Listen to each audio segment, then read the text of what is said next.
நினைச்சேன் இது உங்களோட வேலையா தான் இருக்கும்னு. அது சரியா போச்சு. என்கிட்ட என்ன சொன்னீங்க? எந்த திட்டமும் இல்லைன்னா. நீங்க என்ன சொன்னீங்க? யதார்த்தமா தான் இங்க வந்திருக்கீங்கன்னா. ஏன் அத்தை, ஏன் இப்படி பண்றீங்க? நான் தான் அன்னைக்கே முடியாதுன்னு சொல்லிட்டேன்ல. அப்புறம் ஏன்?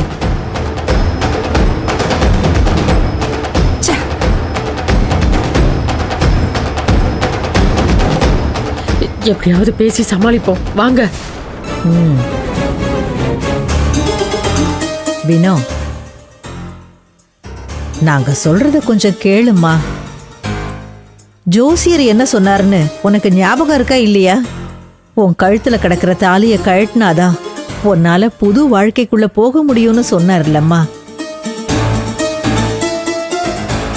அவர் சொன்னதுல இருந்து என் மனசு முழுக்க அந்த நினைப்பு மட்டும்தான் இருக்கு. அந்த தாலிய உன் கழுத்துல இருந்து கழட்டுறதுக்கு என்னென்னமோ பண்றேன். ஆனா நீ எதுக்கும் அசைஞ்சு கொடுக்காம கழட்ட மாட்டேன்னு பிடிவாதமா இருக்கிற.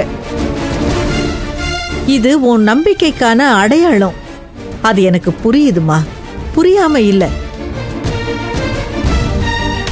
ஆனா உனக்கும் உன் பசங்களுக்கும் எதிர்காலம்னு ஒண்ணு இருக்கு இல்லம்மா.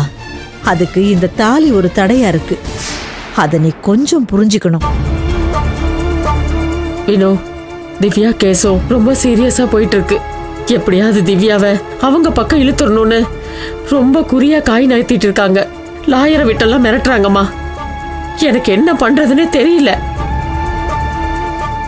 அவ எங்களை விட்டு போகாம இருக்கணும்னா நீ திவ்யாவுக்கு அம்மாவா வரணுமா? அப்பதான் இந்த பிரச்சனைக்கு ஒரு முடிவு கிடைக்கும்.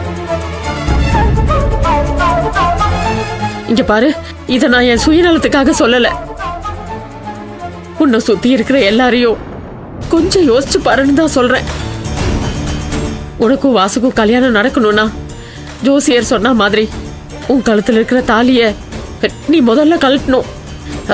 அப்பதான் உன் மனசு மெல்ல மெல்ல மாறும்.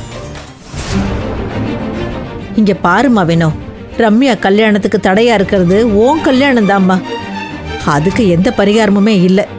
ஒரே பரிகாரம், வாசு தம்பி கட்டுற தாலி உன் கழுத்துல ஏறணும். அதுக்கு முன்னாடி இந்த தாலி உன் கழுத்தை விட்டு இறங்கணும்மா. உன் ஒருத்தி முடிவுல தான் உன்னை சுத்தி இருக்கிறவங்க எல்லாரோட சந்தோஷமும் அடங்கி இருக்கு. கொஞ்சம் நிதானமா யோசிச்சு பாருமா. சரி ரங்கநாயகம்மா, அப்ப நான் கிளம்புறேன். நீ கிளம்பு கற்பகம். நான் கொஞ்ச நேரம் கோவில்ல உட்கார்ந்துட்டு வரேன். நீ போறப்போ ரம்யாவை மட்டும் கூட்டு போயிடேன். அவளுக்கு ஏதோ பக்கத்துல வேலை இருக்குன்னா. சரிம்மா, நான் வரேன். வினோ, நான் வரேன் வினோ.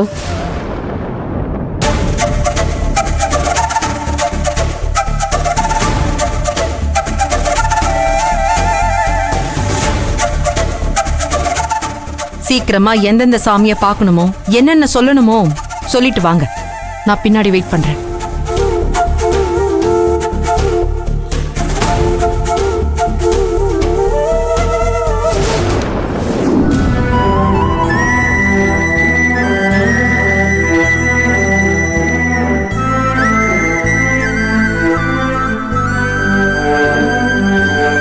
ஐயா, நான் கிளம்புறேங்க.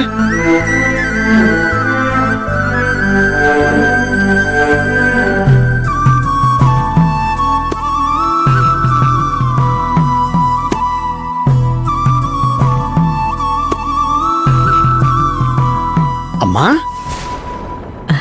தம்பி எப்படிமா இருக்கீங்க? ஏதோ இருக்கேன்பா. நீங்க எங்க இங்க? கோவில் நைவேத்தியத்துக்கு தேவையான பொருள் எல்லாம் நம்ம கடையில இருந்து தான் வருது. ஓஹோ, அதை கொடுத்துட்டு போலான்னு வந்தேன். அம்மாவை பார்த்துட்டேன். அம்மாவை பார்த்துட்டு பேசாம போக முடியுமா? அதான் வந்தேன்.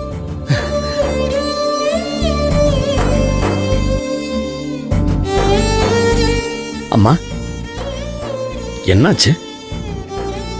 ஏன் உங்க முகம் வாடி இருக்கு? மனசுல ஏதாவது குழப்பம் இருந்தா கோவிலுக்கு போனவொன்னு சரியாயிடும் சொல்லுவாங்க.